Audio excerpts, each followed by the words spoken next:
Nothing like a good warm-up when you're on a case, you know?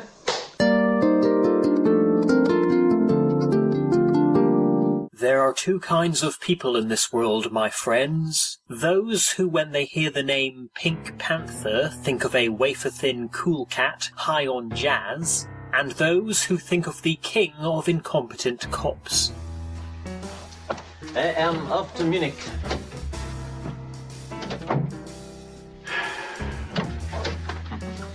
Most ingenious. The old closet door. I really must congratulate you. If there's one thing I do enjoy, it's a good closet plier. Inspector Jacques Clouseau is the star of the Pink Panther film franchise. The hapless yet usually victorious officer of Zellure has been played by 4 different actors in 11 feature films and 2 animated television series across 5 decades. In this video, I will be focusing on the 8 Pink Panther films, all directed and co-written by Blake Edwards, and starring in 6 of them Peter Sellers. Does your dog bite? No? I thought you said your dog did not bite. That is not my dog. What makes Clouseau endearing, to a degree, is that despite his constant mistakes, be they verbal slip-ups or literal slip-ups... Of course, you would need a very slippery floor to do that. Therefore, the wax. The wax? Are you, all right? Of course I am all right. I'm examining the wax. He still strongly attempts to maintain his own dignity, under the delusion that all of his many blunders are intentional. What happened? What? You fell off the sofa, you stupid. I know I fell off the sofa, madame. There's no need to tell me. Everything I do is carefully planned, madame. Here is Peter Sellers himself talking about the inspector's mentality. He's an idiot, but he knows that, but he wouldn't let anyone else know that, you see. He's very, very keen, so that if something goes wrong, you see, if he falls over or something, you know, something awful happens, he immediately suspects that someone said, yeah, blatant idiot, you know. But you see, he wouldn't let that disturb me. He said, what was that? What is that you said? What, I heard that. What was that? Like if there's a phone call and this is a phone call for you, Inspector, he said, that would be for me. Because, you know, because he wants to be one up all the time. Cowardice is not one of his many faults, as he can be quite stubborn, nay foolhardy, emphasis on fool, when faced with adversity. No, of course it won't be easy. But nothing worthwhile ever is. That is why I have always failed where others have succeeded.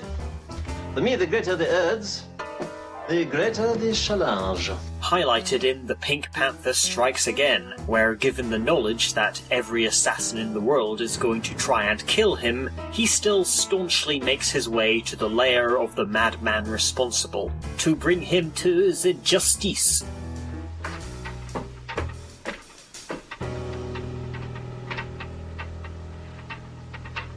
We must find that woman.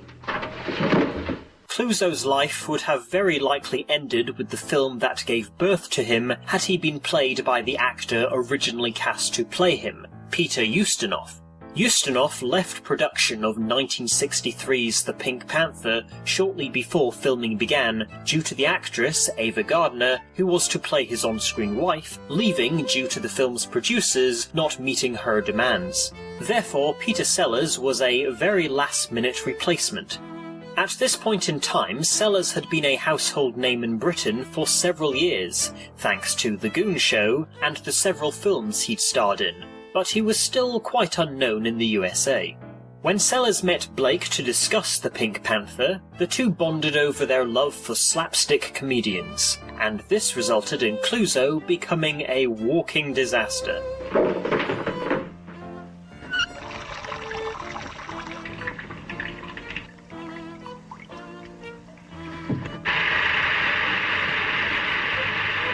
Most of the inspector's amusing little accidents were improvised on the day they were filmed.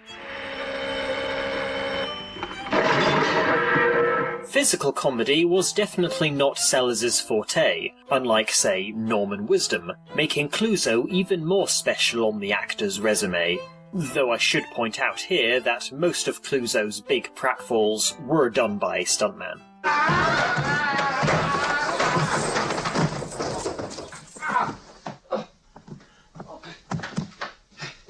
Well, that felt good.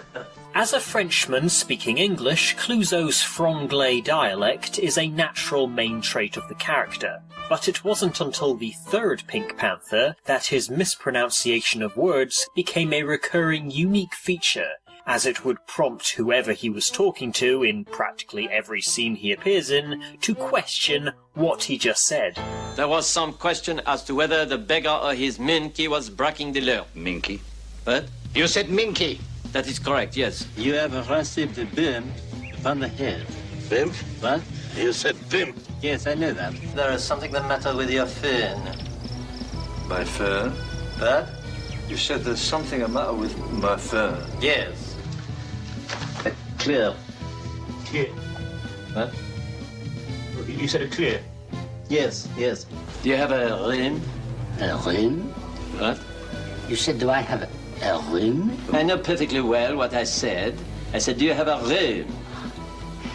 You mean, do I have a room? That is what I have been saying, you fool. I am an officer of the law. The law?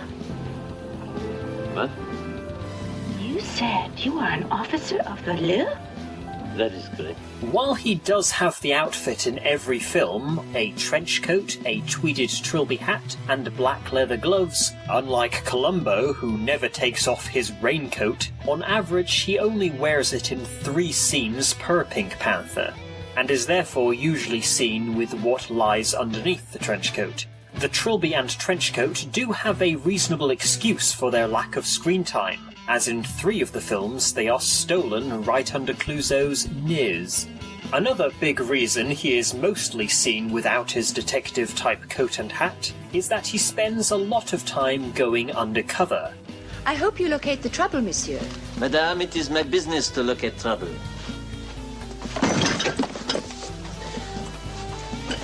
No trouble back there. In 2 of the Pink Panther sequels, he wears various disguises for more than half of the film, allowing Peter Sellers, who was a master of different accents, to play a character who is playing a character. It's only an old salty Swedish sea dog out there from the salty seas, you know. Up in the air and in the Puritan. Guten Tag! The gates! All will be well soon. Hey, mamma mia! Spaghetti with Al Pacino. And now that I've given context to the character, here are the Chronicles of Inspector Jacques Clouseau. He's probably the most asked for, most successful character that I've played. Wherever I go in the world, doesn't matter where it is.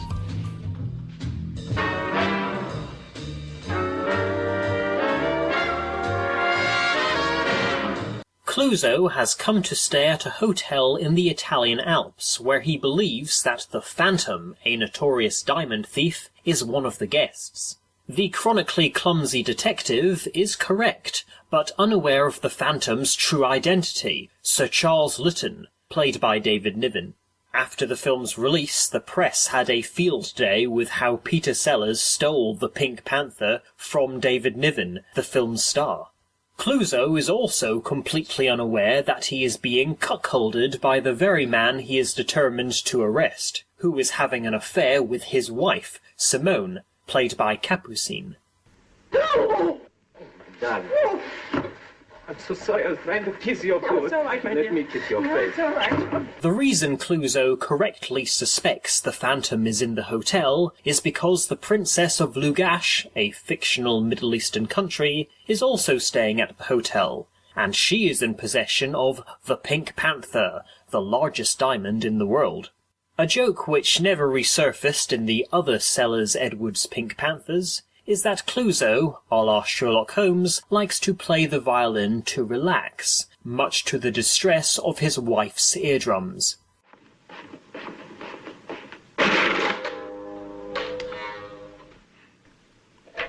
No matter. When you've seen one Stradivarius, you've seen them all.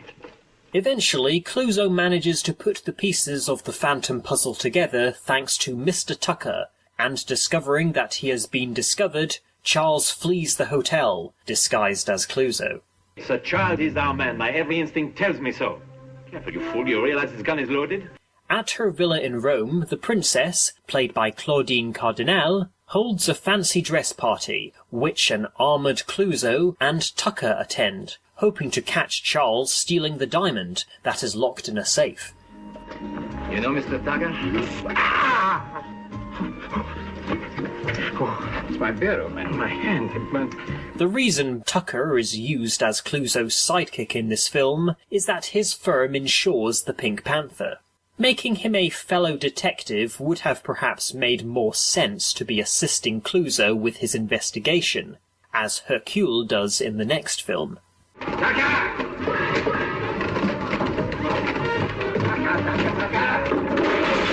Charles and his nephew George, played by Robert Wagner, are caught breaking into the safe, and a car chase ensues, culminating in the Litton's arrest. Tuck into some of that porridge, Inspector. It's guaranteed good for sleuthing.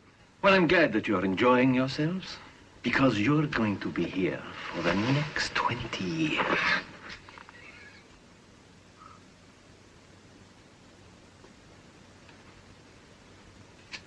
Before the trial, Simone pleads with the princess to help save the Littons from prison, which she agrees to do as she too has fallen for Sir Charles's charming suavity. As a scapegoat is needed, they pin the theft on the very man who sought to prevent it. But the unhappy ending for Clouseau turns bittersweet, as the inspector realizes that since people think he's the Phantom, he is now admired by men and adored by women. All those robberies. How did you ever manage it? Well, you know, it wasn't easy.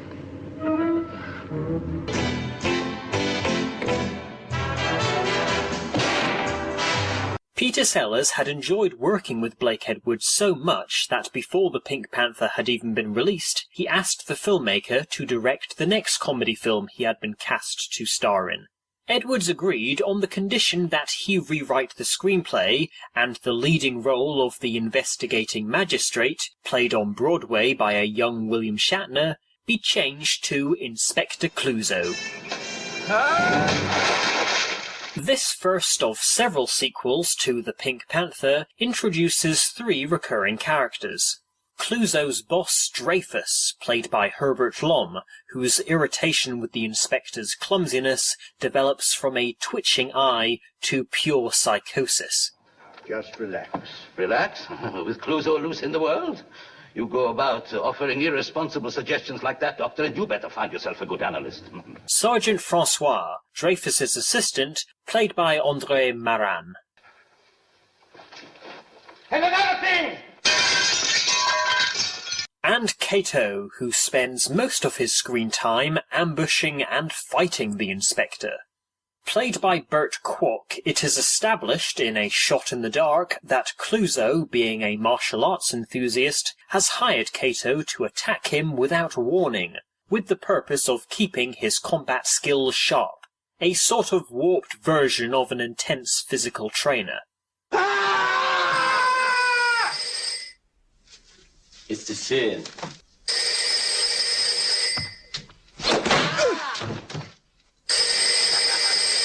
Relax, I'll get it. As I mentioned, in this film, Clouseau has an assistant detective, Hercule, who says very little, but judging from his permanently morose expression, does not enjoy working alongside the inspector. What do you want? You sent for me. Of course I sent for you. Hercule is played by Graham Stark, who appears in all 7 of the Pink Panther sequels, but plays a different character in 5 of the films. In A Shot in the Dark, Clouseau is investigating a murder that has occurred at Monsieur Ballon's mansion. Maria Gambrelli, one of the maids, is accused of murdering the chauffeur. I heard 4 shots, monsieur. Ah, you heard 4 shots. Yes. You did not see 4. I'm sorry. You did not see these 4 shots? No, monsieur. Despite the evidence pointed against Maria, played by Elke Sommer, Clouseau has fallen in love with her at first sight, and so her denial of guilt is good enough for the besotted inspector to totally believe her innocence. It is not easy to sleep in prison. It isn't? No, of course it isn't. No. Well, we shall have to do something about that, won't we? He allows her to return to the mansion, only to catch her red-handed clutching blood-stained shears and the gardener's dead body at her feet. Yet Clouseau is still certain she has been framed. Nothing matters but the facts. Without them, the science of criminal investigation is nothing more than a guessing game. What is the inescapable conclusion? Maria Gambrelli killed the chauffeur. What? You idiot! Impossible! She's protecting someone. How do you know that? Instinct! Over a game of billiards, he attempts to interrogate Monsieur Ballon, played by George Sanders. How delightful. The next day, Clouseau follows Maria to a nudist resort, where he finds another dead member of the Ballon household. It's possible that his intended victim was a man and he made a mistake. A mistake? In a nudist camp? Nobody's perfect. Idiot! Escaping back to the city in the nude, they are caught, arrested, and Clouseau is taken off the case by Dreyfus, but quickly reassigned when Francois worries his unhinging boss that Clouseau might be right about Maria's innocence, which, if proven Dreyfus is wrong about the maid's guilt, would ruin him. I hate you. Every little bit of you. Now get out! You want me to leave? To celebrate, Clouseau takes Maria for a night on the town, where a few bystanders are murdered by a shadowy figure, obviously aiming for Clouseau. Back at his flat, the inspector's drunken attempt to make love to Maria is first interrupted by Cato, and then by a bomb. Oh, for heaven's sake, Inspector, come to the point. Don't tangle words with me. Ow! You clumsy idiot! Sorry. In Poirot style, Clouseau tells Monsieur and Madame Ballon and their surviving staff that he knows who the killer is, and baits the culprit to reveal themselves, which works too well as the household start arguing with each other, revealing that each one of them, besides Maria, is responsible for murder and blackmail. The guilty Ballons flee to Clouseau's car, which explodes thanks to a bomb planted by Dreyfus.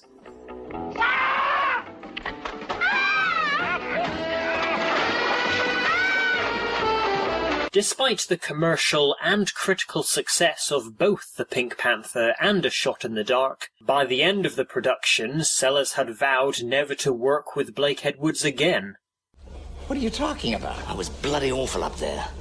That's what you're going to get out of me. I don't think I want to repeat the experience. You're blaming me for your performance? So you agree I was awful? I thought you were brilliant! What the fuck do you know? When they were not on speaking terms, Blake would say to his assistant, "Would you tell Mr. Sellers I want you to come down the stairs and sit at that table over there?" And the messenger would go to Peter, and Peter's assistant would then say, "Mr. Sellers doesn't want to come down there, he wants to sit over there," and so on. And we used to stand there, the other actors, looking up at the ceiling, wondering where it would all lead to. Peter Sellers was becoming an increasingly difficult man to work with, and certainly live with. To those who knew him, he was both the most generous and most hurtful man they ever met. He saw himself as a perfectionist, and while he loved the process of making movies, he never felt satisfied with the end result. He consulted clairvoyants and claimed God spoke to him. A biographer of the actor described life with Peter Sellers as a wonderland littered with minefields. However, Sellers did agree to work with Blake Edwards again on The Party, a Hollywood equivalent of a Jacques Tati film. The Party was released in 1968, the same year as Inspector Clouseau, the only attempted continuation of the original Pink Panther film series not to be made by Blake Edwards or starring Peter Sellers as Clouseau. But I will talk more about this film in my next video.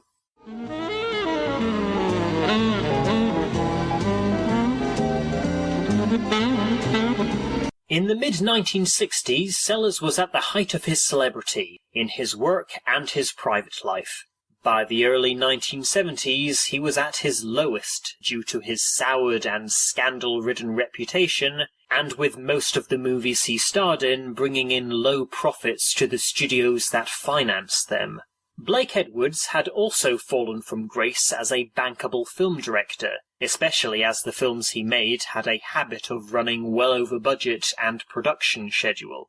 In 1974, Edwards and Sellers were advised, for the sake of their careers, to return to the Pink Panther.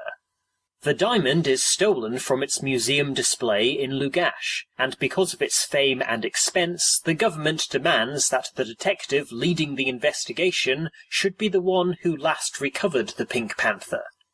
Clouseau.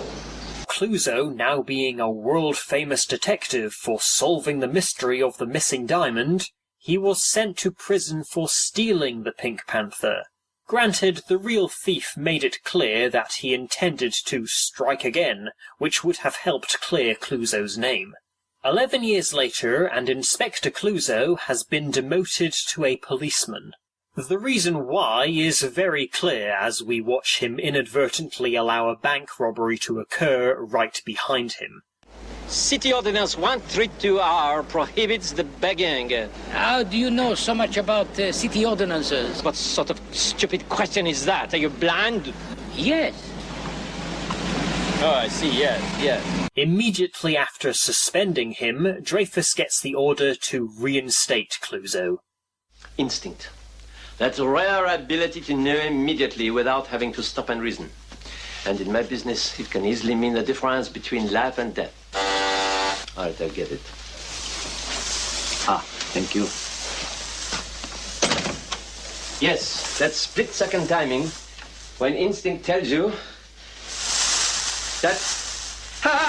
Surviving an assassination attempt, Clouseau begins his investigation. Meanwhile, retired thief Sir Charles Lytton, played in this film by Christopher Plummer, learns his old calling card, a white glove, was left at the scene of the crime, and as he did not steal the diamond, decides to go find out who did and clear his dishonest name. Catherine Schell plays Lady Lytton, Charles's wife, not Clouseau's ex, Simone. Which is your nearest film? There. What? Ah, yes. She tricks the inspector into following her to Switzerland as a decoy while Charles travels to Lugash. In Stade, Clouseau finally meets somebody stupider than himself. Follow that car!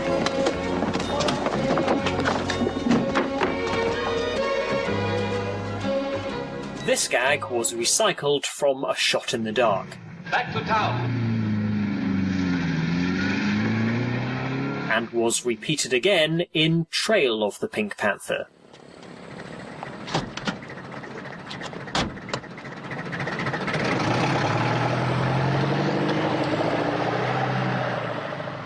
Hoping to suck up some clues of the diamond's whereabouts, Clouseau searches Claudine Lytton's room. Later, for Claudine's own amusement, she invites Monsieur Gadebois back to her room for a drink. You must be a very good skier. Well, I started when I was a mere babe in arms. I could ski before I could even crawl. The next morning, Charles arrives at the hotel, having solved the case. His wife stole the diamond, not for profit, but to relieve the sheer boredom the wealthy couple had come up against. Colonel Sharkey, the leader of the Lugash secret police, played by Peter Arne, is about to kill the Lyttons and Clouseau when he is accidentally shot by Dreyfus, who has gone insane again. Good Sharky, Colonel God. We were just talking about you. Well, as you can see, I've got the whole case buttoned up. Everything is sewn up. This is Sir Charles Phantom, the famous Pink Lytton. The diamond is returned to the museum, Charles returns to his hobby of cat burglaring, and our bumbling hero vows to one day prove that Sir Charles Lytton is the Phantom, providing Cato doesn't break his neck first.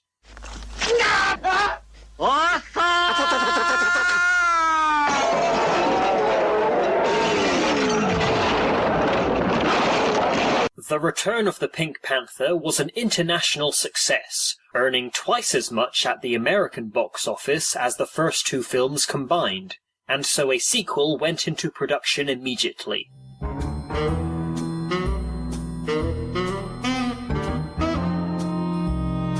This is the first of 3 films in this series not to incorporate the Pink Panther diamond into its plot, despite its title. Regardless that the opening and closing title sequences still feature an animated Pink Panther being stalked by a tiny fat detective, it still works if we take into account that the name Pink Panther could allude to the bumbling sleuth. Dreyfus has been cured of his desire to kill Clouseau, until the new Chief Inspector visits the psychiatric hospital to wish him well, resulting in a total relapse. Well, I'm perfectly all right. See? Sometime later, Dreyfus has escaped and blows up Clouseau's flat for the 3rd time, unaware that Clouseau was floating outside at the time, thanks to the new disguise he was testing. Do you know what kind of a bomb it was? The exploding kind. As a result of his delirium, Dreyfus has decided to become a supervillain, helping high-profile prisoners escape, using them to steal 20 million francs, and kidnap a scientist. Clouseau, accompanied by Colin Blakely, comes to investigate the home of Professor Fassbender and interrogates his staff in what many would pick as the funniest 10 minutes in the entire Pink Panther series. I expect you're all wondering why I asked you here. What is your name? I'm Chalk, the gardener. And what is it you do? I'm the gardener. And why didn't you say that to me in the first place? What is the price of one piano compared to the terrible crime that has been committed here? But that's a priceless Steinway. Not anymore. What was your name? Chalk. The cook. Gardener. Ah! Now we are getting somewhere. Suspecting that Jarvis the butler, played by Michael Robbins, may have been involved with the kidnapping, Clouseau follows him to a gay bar, where he performs in drag, lip-syncing to a song sung by the director's wife, Julie Andrews. The kidnappers kill Jarvis as he was an eyewitness.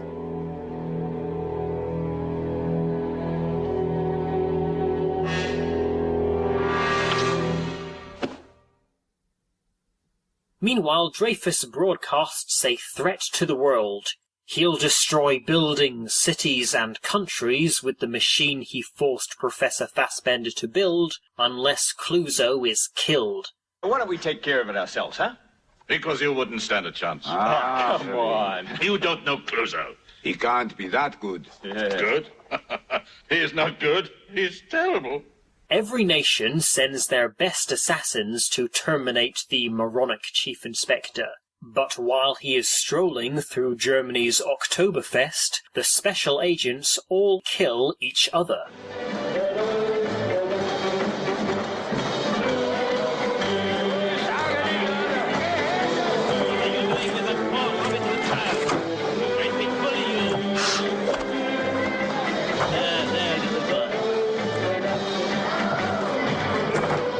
One of Dreyfus's men dresses up as Clouseau to gain access to his hotel room, which very unsurprisingly backfires as he is shot by Omar Sharif, who is then seduced by Russian secret agent Olga Beryosova, played by Brit Leslie Ann Down, thinking he is her target.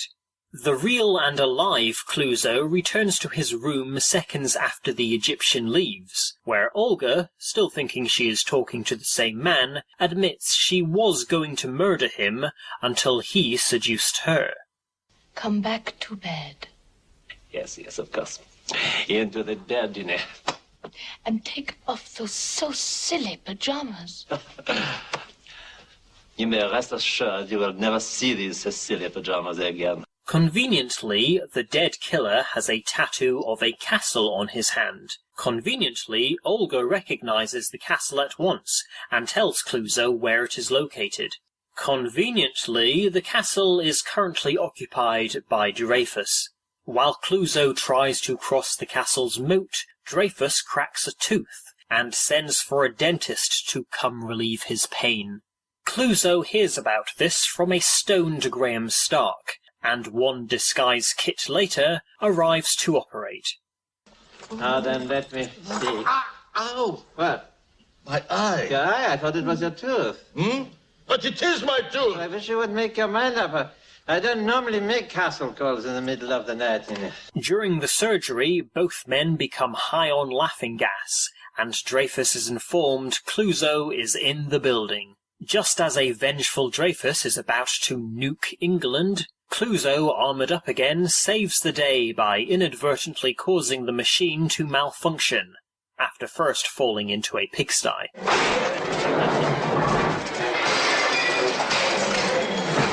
Returning home, our hero finds Olga, and embarks on the most fumbly striptease in film history. A beautiful dance. What? What? Kato! You imbecile, not now, Kato!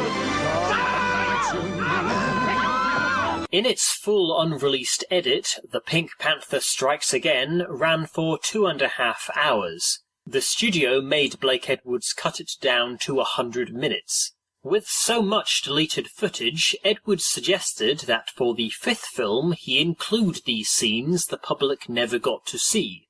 Sellers objected to this concept, and only agreed to star in a 5th Pink Panther if he got to approve the script.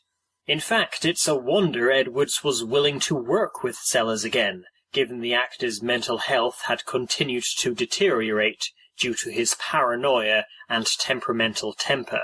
Blake was a mature, old warhorse from Hollywood, and Peter was like a racehorse before a race, dangerous to walk around him sometimes because he would kick, but also determined to win.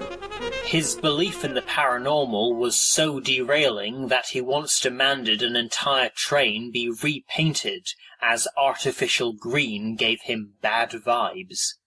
Crazy. Crazy. Certifiable. Certifiable? I think, had he not been Peter Sellers, he very likely could have ended up in an institution. Before filming began on Revenge of the Pink Panther, Peter Sellers was a guest on The Muppet Show, where he played a different character in each sketch. Clouseau cameos in the episode's cold open. There used to be a me, but I had it surgically removed.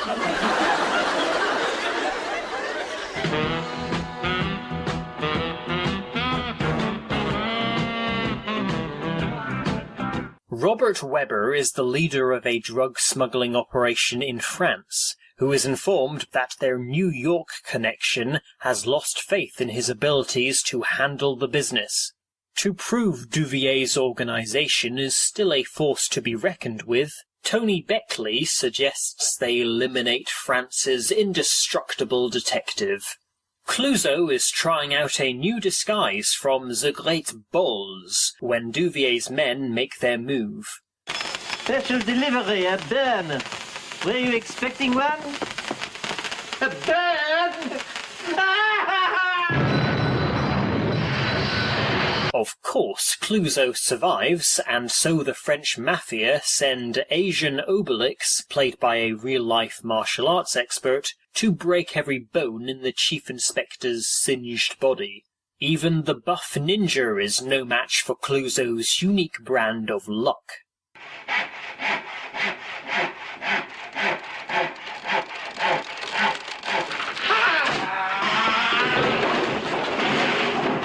Duvier himself phones that same evening, telling Clouseau to meet him that night. But on the way, Clouseau is tricked and robbed by transvestite Claude Rousseau, stealing his clothes and his car.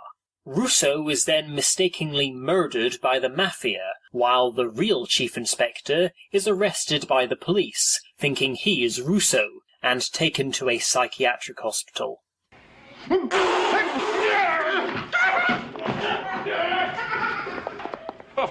That man is obviously crazy.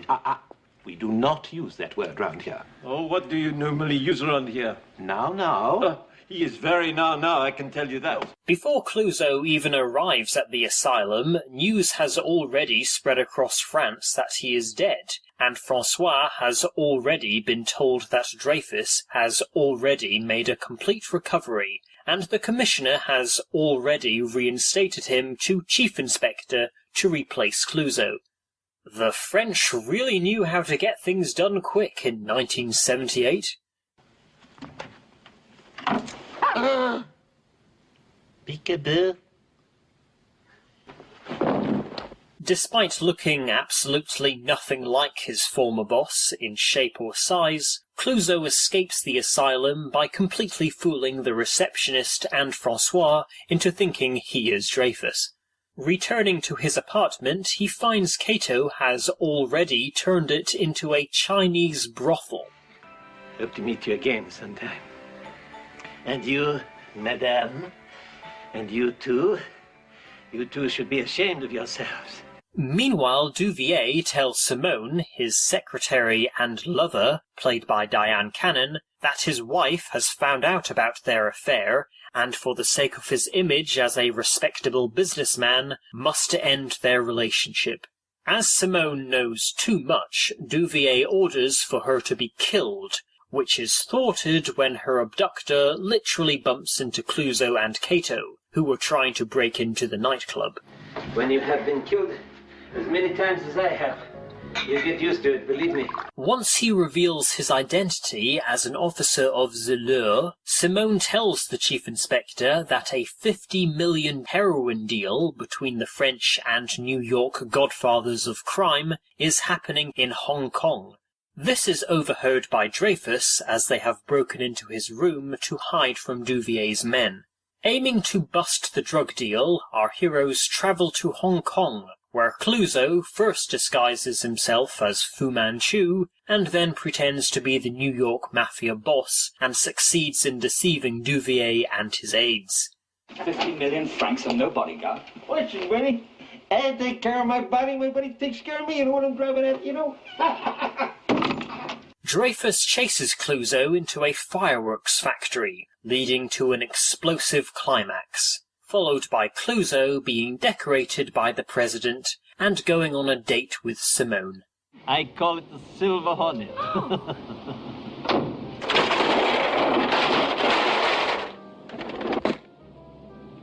It's a little overdue for service, unfortunately. Peter Sellers died of a heart attack in July of 1980, aged only 54. A few months before his death, he had co-written a script titled Romance of the Pink Panther, which he intended to make without Blake Edwards. In it, Clouseau was to fall in love with Le Frog, a female thief, and turns to a life of crime. A sixth Pink Panther film starring Peter Sellers was produced by Blake Edwards, with far from praised results.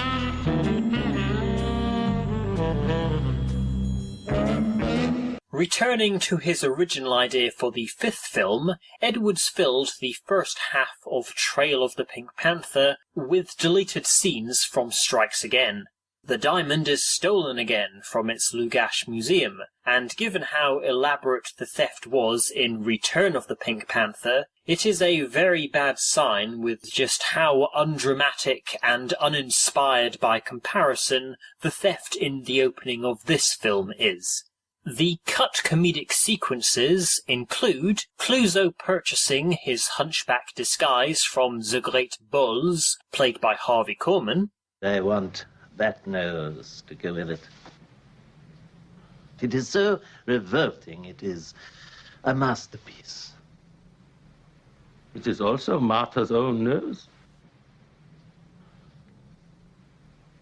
My compliments, madam. Clouseau travelling by plane, disguised as someone who has suffered a serious injury.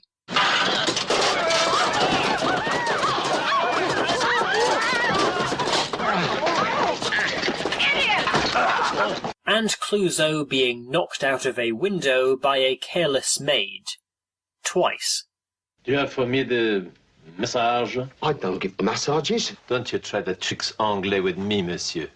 I received a message this morning from Inspector Quimland of the Yard of Scotland. Message? What? You mean message? Look, I know what I mean, you lunatic. After this, it is reported that the plane Clouseau was on, bound for Lugash, has gone missing.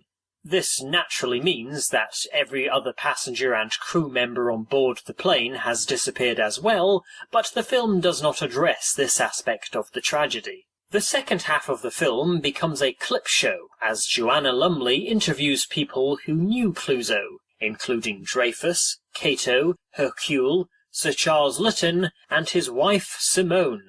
Her marriage to Clouseau is kept into continuity, thereby eradicating the new established continuity that Catherine Schell is Lady Lytton, and had never even met Inspector Clouseau. Towards the film's end, the reporter meets Clouseau's drunken father, played by Richard Mulligan, allowing for a few flashbacks of Jacques as a child and teenager, where he was played by Daniel Peacock and was involved in the French Resistance. I am reluctant to believe that misfortune has really struck down such a great man.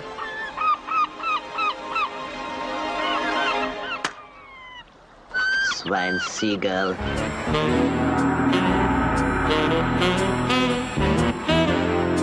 Blake Edwards filmed these two post-Sellers Pink Panthers at the same time, with The Trail being a tribute to the actor and his most famous character, and The Curse being a reboot of the series. Before the opening animation sequence, we see Inspector Clouseau has found the man who stole the diamond, who is in cahoots with Joanna Lumley, playing a completely different character. The premise of the film is that as Clouseau is still missing, the world's greatest detective is selected to find France's greatest detective. But Dreyfus has the machine sabotaged, so the worst detective in the world is selected. This introduces us to Sergeant Clifton Slay, the American equivalent of Clouseau. You're investigating the Clouseau case? Yes. You wouldn't by any chance be related? Slay is played by Ted Was. The director's original choices were British comedians Dudley Moore and a young Rowan Atkinson. Dudley had just become a star in America after his 15-year partnership with comedian Peter Cook, but did not want to become attached to a film series which Edwards was hopeful this reboot would become. Atkinson was completely unknown in the USA at the time, as he was still a few years away from starring in Blackadder and several years from international fame via Mr. Bean, and so the studio would not accept him in a lead role.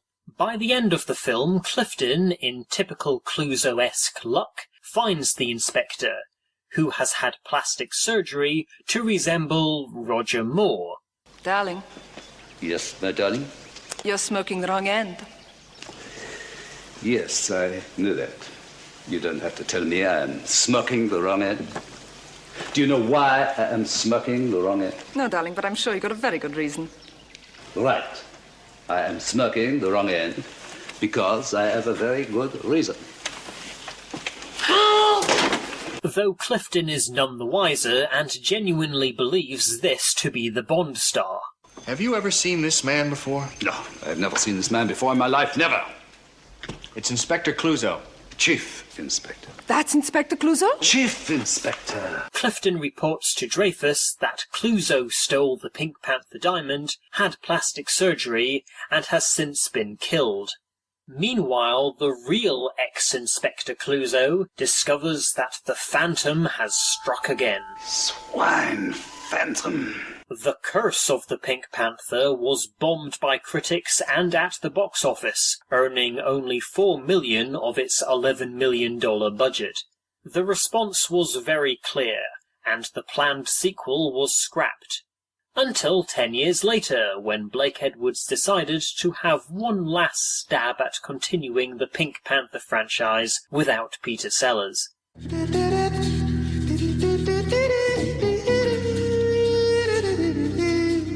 Dreyfus meets Jacques Gambrelli, an accident-prone police officer with a peculiar manner of speech. Though given he is an Italian speaking franglais, that's hardly surprising. Excuse me, when I asked you if anyone was hurt, you replied, yes, in my van.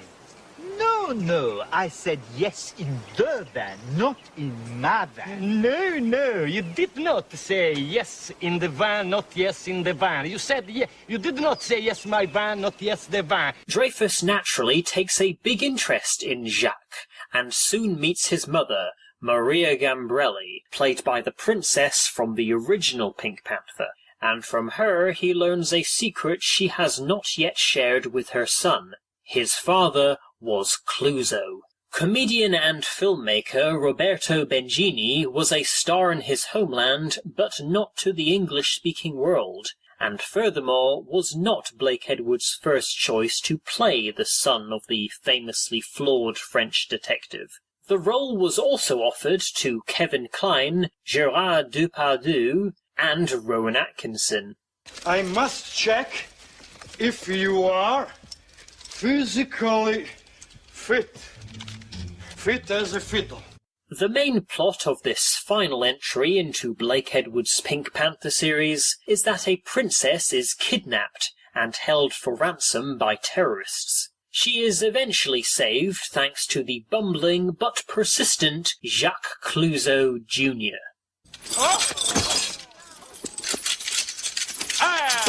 That felt good! Son of the Pink Panther was an even bigger critical and commercial failure than The Curse. A much more successful, yet much shorter-lived reboot would occur in the next century. I would, of course, tell you more, but it would be safer for you if I did not. Well, mesdames et messieurs, until we meet again and the video is finished.